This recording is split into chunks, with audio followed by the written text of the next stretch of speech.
नमस्कार. बाहेर मस्त असा मुसळधार पाऊस पडतोय आणि अशा ह्या छान पावसामध्ये गरमागरम भजी खाण्याचा मोह कोणाला बरं होणार नाही. तर आज आपण अशीच मस्त अशी डाळीची वरून कुरकुरीत आणि आतून जाळीदार अशी भजी बनवतोय. तर त्यासाठी इथे मी 1 कप चणा डाळ घेतलेली आहे आणि पाव कप मूग डाळ म्हणजे मुगाची डाळ घ्यायची आहे. आता ह्या दोन्ही डाळी आपल्याला 3 ते 4 वेळा स्वच्छ पाण्याने धुवून घ्यायची आहे. इथे मी ही डाळ धुवून घेते आणि त्यानंतर पाणी घालून आपल्याला ही 4 ते 5 तासासाठी भिजत ठेवायची आहे. तुम्ही ही रात्रभर भिजत ठेवली तरीसुद्धा चालू शकेल. तर इथे पाणी घालून मी ही 5 तासाकरता भिजत ठेवणार आहे आणि 5 तासानंतर तुम्ही पाहू शकता मस्त अशी ही डाळ आपली व्यवस्थित भिजलेली आहे. तर आता ह्यातलं सगळं पाणी काढून घ्यायचं आणि एका मिक्सरच्या भांड्यामध्ये ही डाळ काढून घेतली आहे मी.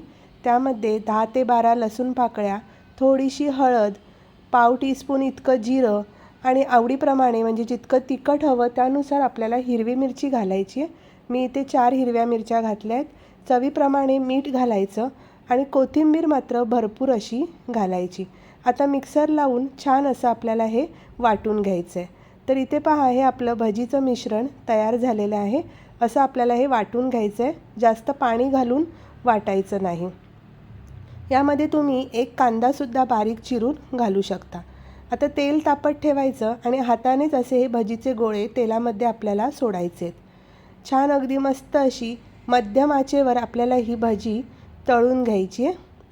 तुम्ही फक्त मूग डाळीची किंवा फक्त चणा डाळीची सुद्धा भजी करू शकता.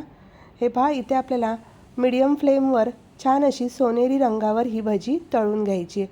खूप अगदी मस्त अशी खुसखुशीत ही भजी होते आणि आतून अगदी छान अशी मऊ जाळीदार अशी भजी होते. तर इथे पहा ही छान अशी आपली भजी तळून झालेली आहे. एका ताटामध्ये काढून घेते. तर राहिलेल्या पिठाच्यासुद्धा मी ही अशीच भजी करून घेतली आहे. ही भजी तुम्ही चटणीसोबत किंवा सॉससोबतसुद्धा खाऊ शकता. पाऊस छान पडतोय, मस्त गरमागरम चहा करायचा आणि अशी भजी करायची. वा, खूप सुंदर.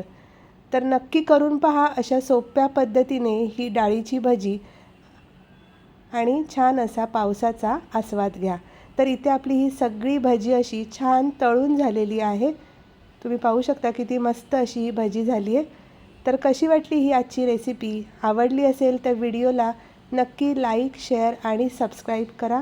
पुन्हा भेटूया अशाच एका छान आणि सोप्या रेसिपीसह.